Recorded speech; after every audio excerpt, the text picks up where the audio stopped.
to create shapes in DesignShop today.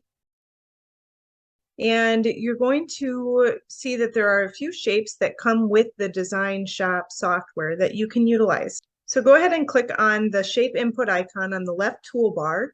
It is the little shapes kind of stacked on each other there. You're just going to left click once on that.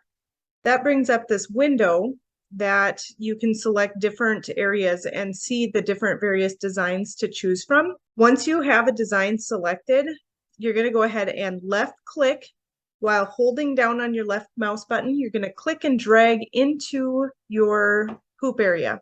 To resize it, you're going to hold your shift key on your keyboard. While holding that, you're going to left click, hold down and drag on a corner. You'll see these corners that have the filled in just squares around your design. You're going to drag that out to wherever you'd like. If you don't hold your shift key, it will distort the design. So that's why we're holding the shift key down. Now you can center your design to the hoop by clicking on the center design button, and that just brings it into center. It's nice to save your designs in center. And then you can change your color and do whatever you need to do. And then I also play the design to just kind of see what it's going to stitch like.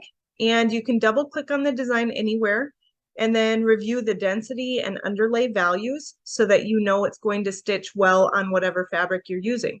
So something that is maybe thick like a terry cloth, you may want to add a zigzag to, like a stocking cap or a terry cloth.